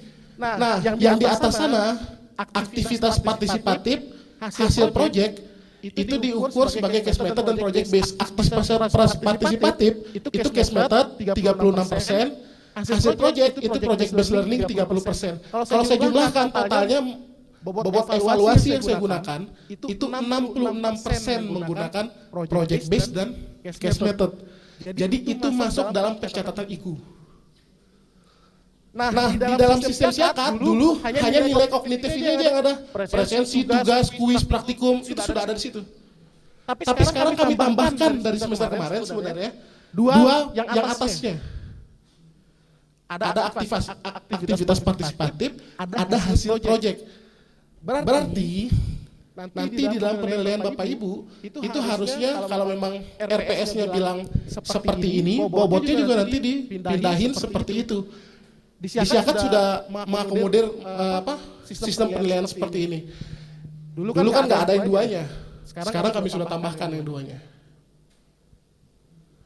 Ya Bapak Ibu, saya inginnya kadang-kadang juga di dalam soal UTS kita itu ada case method kita berikan. Nah, ya studi kasus diberikan. Teknik ini nggak mungkin nggak kasih pakai. Teman dicatat sebagai tugas, dicatat sebagai UTS. Padahal sebenarnya kita sudah melakukan case method karena ini bentuk sebenarnya bahwa kita melakukan student center learning gitu. Karena memang bobot penilaian kita itu nggak hanya tugas, ceramah dan lain-lain. Enggak, kita kasih mereka kasus, mereka selesaikan. Kita kasih project, mereka lakukan gitu. Cuman dalam administratifnya kita tidak bisa membuktikan bahwa kita sebenarnya sudah menerapkan student center learning gitu. Nah kalau sudah kita menggunakan bobot seperti ini harusnya kita bisa klaim nih mata kuliah saya itu melakukan student center learning gitu. Karena bobot evaluasinya itu segini gitu. Ini banyak kami berdiskusi dengan orang-orang yang asesor-asesor gitu, bagaimana cara membuktikan gitu. Lihat RPS sebenarnya. Kita buktikan aja RPS saya kayak gini gitu loh. Oke. Bawah. Stop. Nanti dibuat rencana tugasnya. Pertemuan pertama, tugasnya apa, bobotnya berapa gitu. Bawah. Oh ini bukan yang baru ya. Ada yang baru dikirim? Paling bawahnya ya, beda satu aja. Atas sedikit. Atas. Stop. Saya perlu untuk menyampaikan ini yang baru di dalam RPS karena banyak dosen yang masih memberikan nilai mahasiswanya amin. Amin itu nggak ada di dalam penilaian. Amin sudah kalah katanya. Jadi nggak ada Bapak Ibu. Nah sebenarnya nilai amin juga tidak bakal bisa keluar di dalam syakat kalau diisi nilainya, bukan diganti absolutnya. Kan di dalam syakat itu ada nilai yang harus kita input, baru muncul nilai absolut. Itu tidak akan pernah keluar nilai amin kalau diisi nilai-nilainya.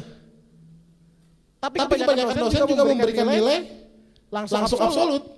Makanya banyak di transkrip mahasiswa itu yang masih ada amin. Padahal dalam prinsip penilaian kita sudah nggak pakai grade amin tadi gitu. Jadi ini gradingnya 81 sampai dengan 100 itu nilainya A, 76 sampai 80,99 itu B plus, 66 sampai 75,99 itu B, 61 sampai 65,99 itu C plus gitu, dan seterusnya. Jadi Bapak Ibu dalam memberikan penilaian sebenarnya berpatokan pada ini. Tapi sebenarnya kalau Bapak Ibu ngisi syakatnya itu benar real nilai mahasiswa, itu tidak akan ketemu dengan angka amin tadi gitu. Tapi kalau yang absolutnya yang diisi ya pasti ketemu gitu. Next, RTM sedikit. Jadi harus saya sampaikan, kalau Bapak Ibu menggunakan project based learning, maka Bapak Ibu harus buat rencana tugas mahasiswa. Rencana tugas mahasiswa itu bentuknya seperti ini. File baru dit. Ada rencana tugas RTM Metopen. Dia harus dibuat seperti ini. Oke, bawah. Stop atas. Oke, yang di atasnya itu kayak yang harus diisi gitu, itu template seperti ini. Ini kita juga menyesuaikan dengan apa yang harus ada gitu. Terus bawah, stop metode penugasan.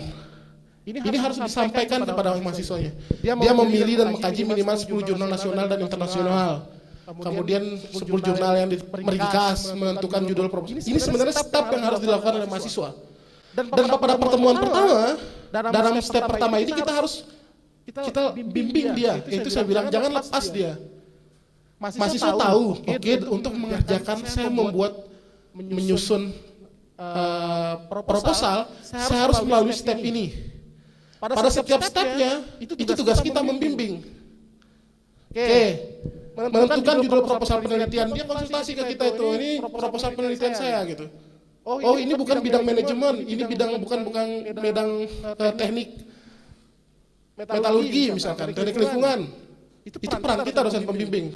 Kemudian kalau dia penelitian itu ada rumusan masalahnya, hipotesisnya enggak. Kemudian nah kita lihat itu rumusan masalahnya apa, hipotesisnya apa. Kalau salah diarahkan.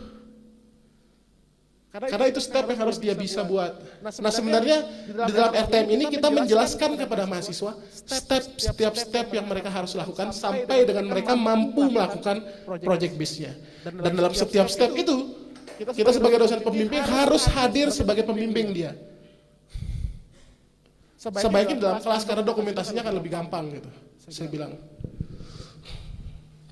Jadi masuk aja dalam kelas.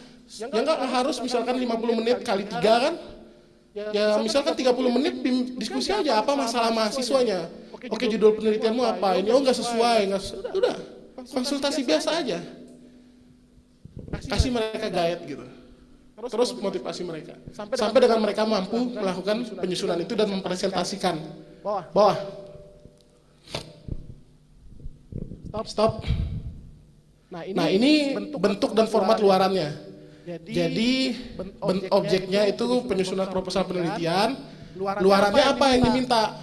Oh mereka itu harus membuat ringkasan jurnal, kemudian mereka itu harus membuat proposal, itu harus dijelaskan, dikumpulkan bentuknya apa gitu. Kemudian proposalnya ditulis dengan MS Word misalkan, kemudian slide presentasinya PowerPoint, seluruh tugas dikumpulkan ke Siakat, di mana dia mereka kumpulkan gitu. Baru kemudian di bawahnya kita harus buka kepada mahasiswa kita indikator penilaiannya. Transparansinya biar jalan. Bawah. Nih. Ringkasan hasil kajian jurnal, dia dapat bobot 20% untuk tugas itu. Proposal penelitian, dia dapat bobot 30%. Kemudian penyusunan slide presentasi dapat bobot 20%. Presentasi bobotnya 30%. Dijelaskan masing-masing. Nah ini yang maksud saya instrumen yang digunakan ini kan proses ya Bapak Ibu. Ini proses juga. Ini proses ya, ini proses juga. Bagaimana cara kita buat ini, buat rubriknya ini. Buat rubriknya. Oke. Untuk ringkasan hasil kajian jurnal. Kalau mahasiswa itu mampu menjelaskan sampai dengan apa permasalahannya, berarti dia dapat nilai 1. Kalau dia mampu menjelaskan apa permasalahannya dan bisa mencari teorinya yang relevan, itu 2 misalkan. Harus dibuka gitu pada mahasiswanya. Bawah. Jadi sebenarnya semua kriteria penilaian itu ada rubriknya. Kemudian rubrik atau portofolionya. Kemudian jadwal pelaksanaan. Tanggal berapa mereka harus mengumpulkan masing-masing tugasnya. Di situ kan ada meringkas jurnal, terus buat proposal, baru presentasi proposal. Nah, tanggal berapa nilainya dikeluarkan? Nah, lain-lainnya ini saya sampaikan bahwa bobot penilaian tugas ini 30% dari 100% penilaian mata kuliah. Yang tadi di RPS saya 30% kan. Tugas ini dikerjakan dan dipresentasikan secara per kelompok, terdapat 4 kelompok dalam satu kelas. Baru kemudian daftar rujukannya. Bawah dosen pengampu mata kuliahnya tanda tangan. Itu RTM. Yang terakhir penyusunan RPS-nya, panduan penyusunan RPS. Nah, bawa terus di sini Bapak Ibu bisa baca nanti. Saya juga sediakan model-model rubrik yang bisa digunakan. Terus dan portofolionya seperti apa. Bawa terus. Nah, sebenarnya saya jelaskan tadi itu juga bisa dibaca di sini. Terus stop atas. Ini ada contohnya. Ini contoh bentuk rubrik analitik gitu. Misalkan tadi penilaiannya itu dalam satu tugas itu organisasinya seperti apa, isinya seperti apa. Oke, organisasi untuk dapat nilai skor 20, maksimal 20 itu berarti ini kriterianya. Kalau untuk kurang itu ini kriterianya. Cukup ini kriterianya. Jadi ini yang dibilang rubrik gitu. Untuk menilai masing-masing tugasnya. Nah ini rubrik untuk tadi untuk kita melihat proses. Kalau portofolio ada bawah. Ada tiga rubriknya. Ada yang paling gampang itu bawah. Rubrik skala persepsi karena dia tidak harus kita tentukan, kita sendiri persepsikan. Oke, dia dapat nilai sekian. Kemampuan komunikasinya. Oke, dia dapat sekian kayak gitu. Terus bawah. Stop. Nah ini untuk portofolio hasil kerjanya. Oke, kalau tadi adalah metodologi penelitian. Kalau kita mau lihat artikel berasal dari jurnal terindeks dalam kurun waktu 3 tahun terakhir. Kalau rendah, maka nilainya 1 sampai 5. Kalau di sini tinggi 6 sampai 10 gitu. Seperti itu buat portofolionya Bapak Ibu.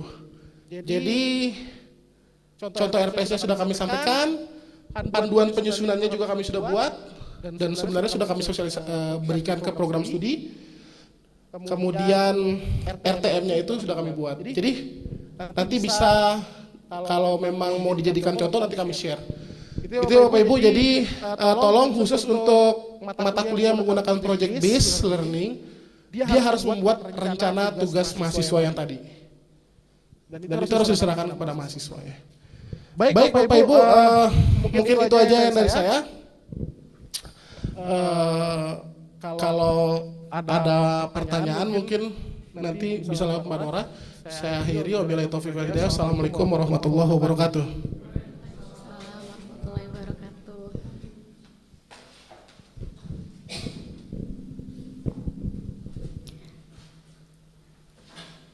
Baik, terima kasih banyak Pak Direktur Akademik Bapak Nova Aditya Ananda MM atas pemaparannya tentang panduan penyusunan RPS, terus tadi contoh-contohnya bagaimana cara menyusunnya, menentukan bobotnya juga demikian. Walaupun ini secara berulang tetap dilakukan di awal semester, namun kadang-kadang ada saja ditemui RPS yang belum sesuai dengan format yang sudah diberikan.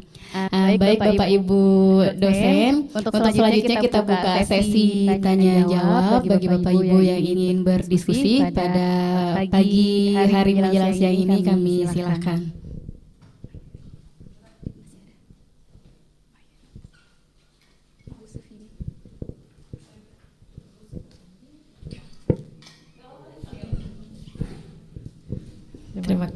Terima kasih atas kesempatannya. Saya ingin bertanya mengenai rubrik penilaian dan portofolio itu, apakah itu berlaku untuk keseluruhan apapun bentuk mata kuliah? Artinya tanpa terkecuali, berarti wajib, atau kita bisa memilih salah satu di antaranya saja karena mungkin ada bersifat khusus, terkecuali untuk mata kuliah yang bersifat teori, atau kalau mata kuliahnya praktek kedua-duanya harus gitu. Saya juga butuh penjelasannya Pak. Terus mungkin saya minta bantu tampilkan kembali untuk CPMK. Nah, CPMK itu kan turunan dari CPL. CPL yang sudah dipilih dari kurikulum prodi masing-masing, lalu turunannya CPMK, dan CPMK itu untuk kita menentukan narasinya itu kita menggunakan rumus taksonomi kan, sehingga kita mengetahui itu dosisnya di mana, C berapa gitu. Nah, apa namanya itu? Saya nggak coba bisa bantu lihat nggak? Gitu.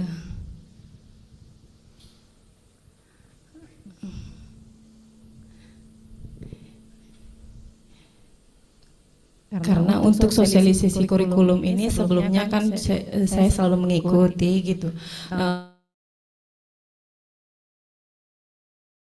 Disampaikan oleh pemateri juga untuk rumusan taksonominya itu pada saat CPMK-nya mengatakan dosisnya C2, artinya di sub CPMK-nya tidak boleh dia melebihi dosis dari C itu, karena kan CPMK 1 itu turunan dari CPL, lalu CPMK itu nanti turun lagi menjadi sub, jadi nggak boleh di atas atau di bawah dari itu gitu.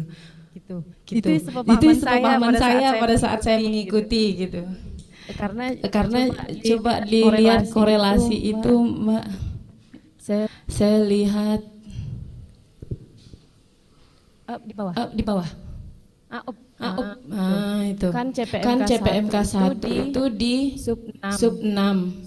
Sub 6 itu C6 berarti kan penciptaan dosis yang paling tinggi gitu. Jadi mohon penjelasannya gimana?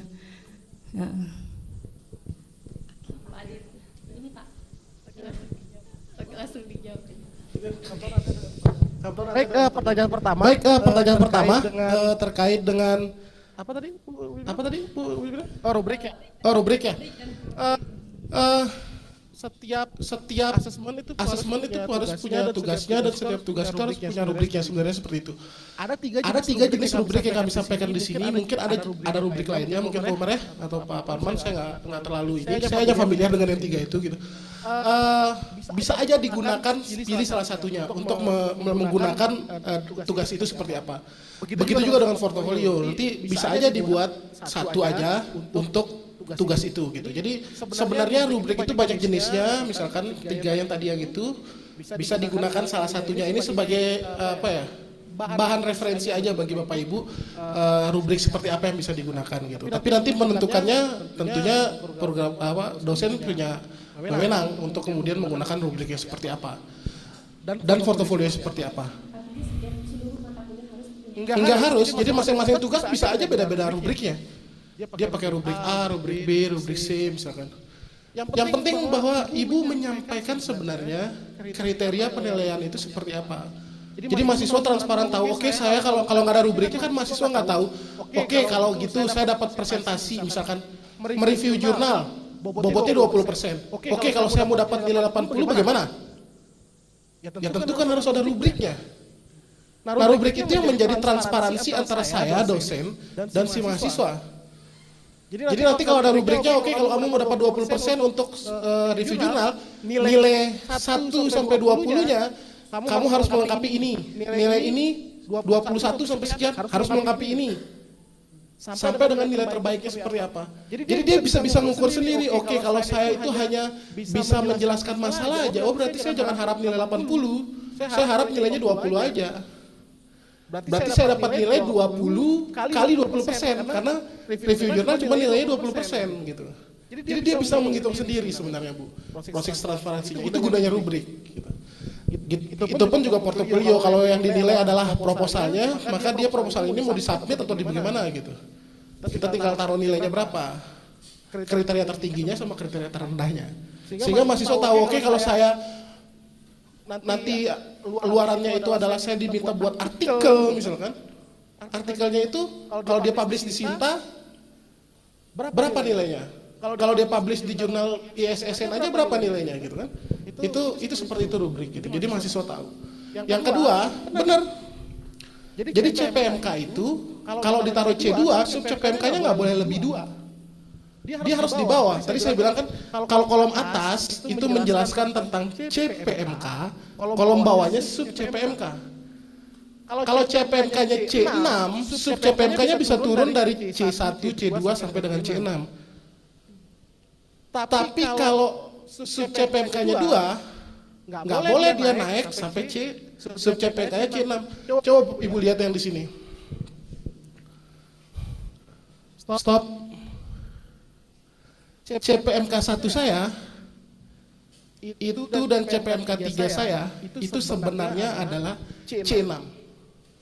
Coba Ibu lihat atas. Stop. Sorry bawa. Nah, sub CPMK saya, sub CPMK 6 ini untuk CPMK 1 dan CPMK 3. Saya taruh C6 di sini. Jadi mata kuliah saya sebenarnya sudah C6.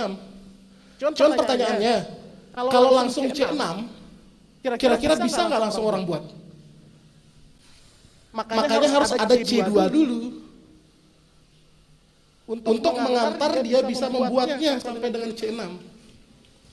Kan sama prinsipnya. Jadi CPMK yang dibuat itu menggunakan CPMK C6 dengan pengantar sub CPMK dari C2 baru ke C6.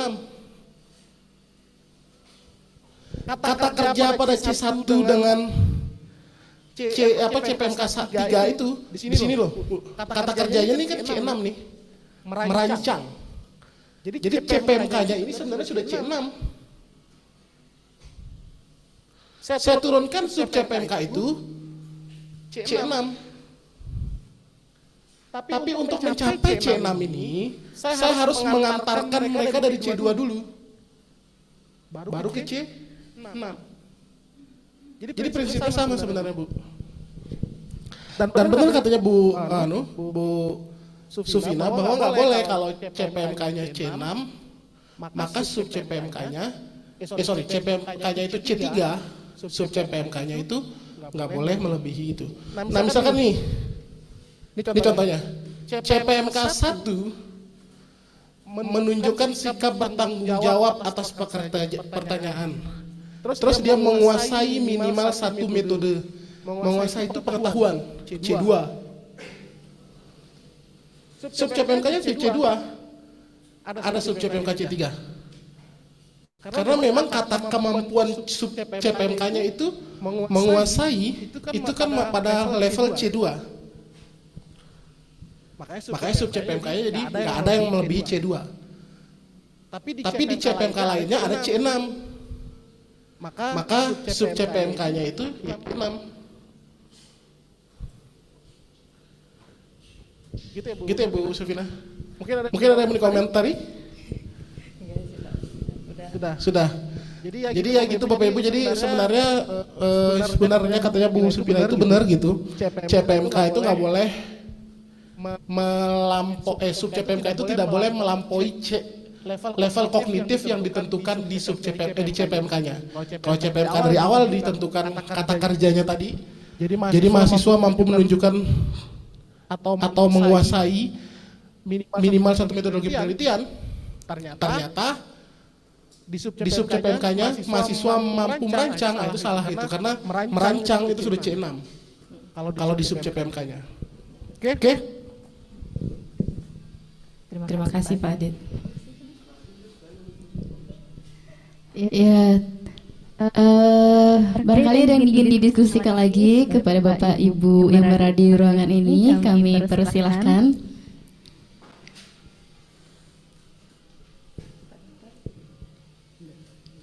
Oke. Baik Bapak Ibu terakhir. Kayaknya sudah nggak ada pertanyaan.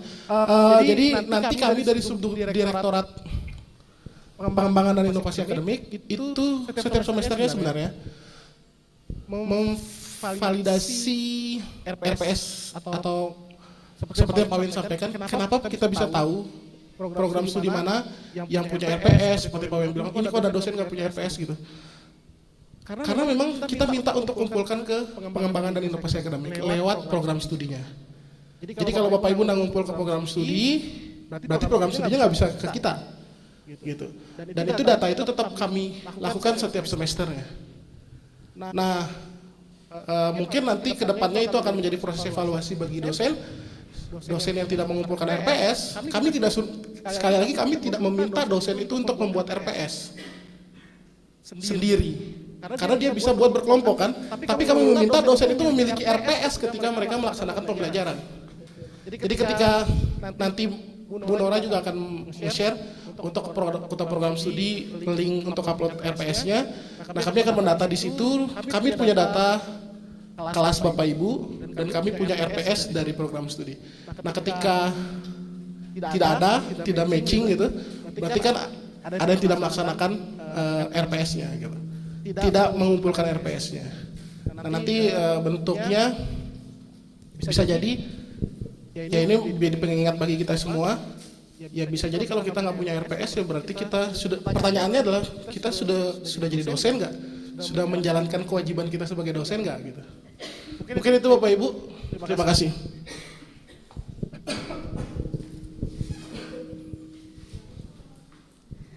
Terima kasih banyak Pak Direktur Akademik Panopa Aditya Ananda atas jawabannya. Bapak Ibu, Kalau misalkan tadi yang dirasa sudah sangat jelas, maka nanti kami akan buatkan form untuk pengumpulan RPS-nya, RPS Bapak Ibu di semester genap ini tahun 2023-2024. Nanti akan kami kirimkan linknya ke guru Bapak Ibu program studi. Nanti mohon untuk mengumpulkan itu paling telat hari Jumat dalam pekan ini.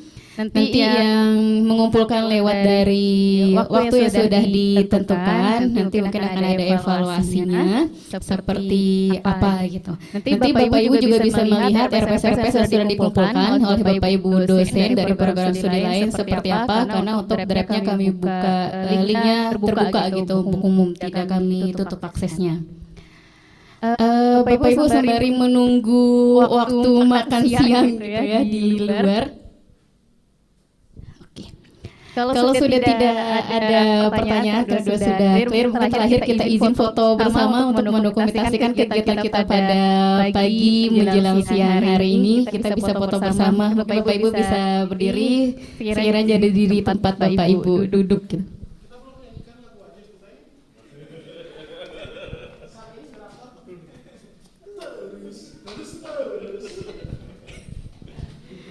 Ya, mari Bapak Ibu kita dokumentasikan kegiatan kita pada hari ini sebelum nanti pada pusing gitu ya mulai mengajar, menyusun RPS, RTM dan lain-lainnya.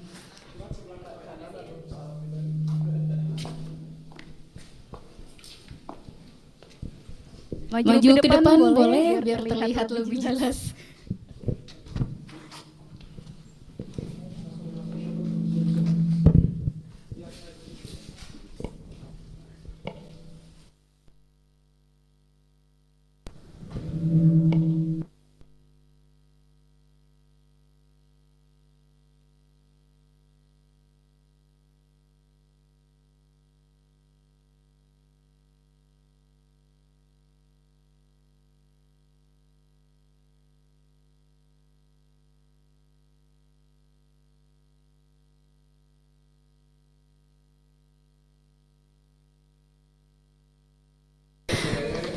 Baik, terima kasih banyak Bapak Ibu yang sudah hadir pada hari ini. Di luar kami sudah menyediakan makan siang, nanti bisa diambil. Mohon untuk Bapak Ibu yang mungkin tadi belum presensi, mohon mengisi presensinya. Saya tutup. Assalamualaikum warahmatullahi wabarakatuh.